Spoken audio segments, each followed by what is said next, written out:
برادران اسلام و ہمدردان قوم و ملت اور پوری دنیا کے بنی نوع انسانوں، آپ نے تقریریں بہت سنی ہوں گی، لیکچرز اور بھاشن بھی بہت سنے ہوں گے، لیکن آج میں اس پروگرام میں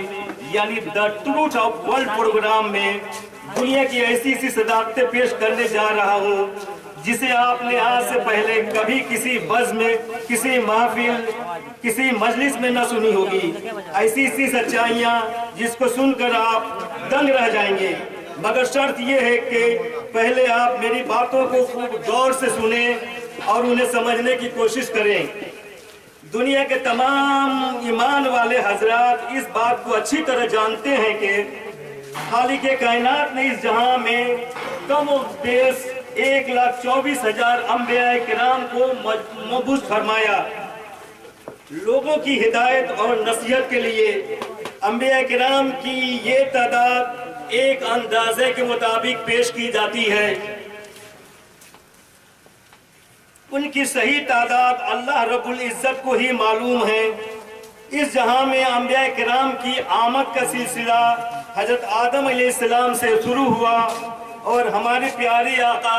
جناب محمد الرسول اللہ صلی اللہ علیہ وسلم پر آ کر ختم ہوا۔ اس لیے آپ صلی اللہ علیہ وسلم کو خاتم النبیین کہا جاتا ہے۔ خالق کائنات نے دنیا کی تمام قوموں میں ان کی رشد اور ہدایت کے لیے کسی نہ کسی نبی کو مبعوث فرمایا۔ یعنی اس جہاں میں جتنے بھی انبیاء کرام تشریف لائے ان کا رشتہ دنیا کے کسی نہ کسی قوم سے ضرور ہے، مگر ہمارے پیارے آقا جناب محمد الرسول اللہ صلی اللہ علیہ وسلم کا ناطہ دنیا کی تمام قوموں سے ہے۔ یعنی اللہ رب العزت نے آپ صلی اللہ علیہ وسلم کو تمام جہان والوں کے لیے رحمت اور رسول بنا کر بھیجا۔ اس لیے آپ صلی اللہ علیہ وسلم کو تمام نبیوں کا سردار کہا جاتا ہے۔ آپ کے آنے سے قبل جتنے بھی انبیاء کرام اس جہاں میں تشریف لائے ان میں سے چند انبیاء کرام کے اسم گرامی آپ حضرات کے سامنے پیش کر رہا ہوں۔ سب سے پہلے اس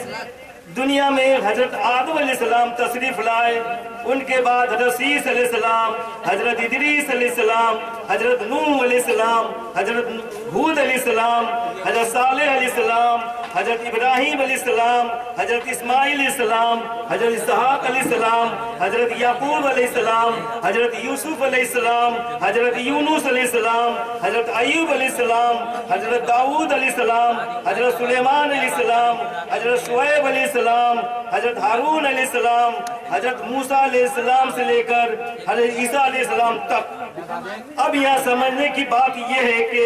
ہم دنیا کے تمام انبیاء کرام کی اسماء گرامی کے ساتھ علیہ السلام لگاتے ہیں، یعنی اللہ تبارک و تعالیٰ کی آپ پر سلامتی ہو۔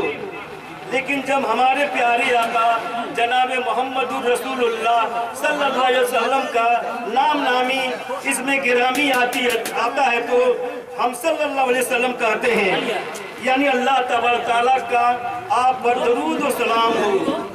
یہ واضح فرق آپ صلی اللہ علیہ وسلم کو دنیا کے تمام انبیاء کرام کے جو یہ ثابت کرتا ہے، یہ واضح فرق آپ صلی اللہ علیہ وسلم دنیا کے تمام انبیاء سے الگ ہے، جو یہ ثابت کرتا ہے کہ آپ واقعی میں دنیا کے تمام انبیاء کرام کے سردار ہیں۔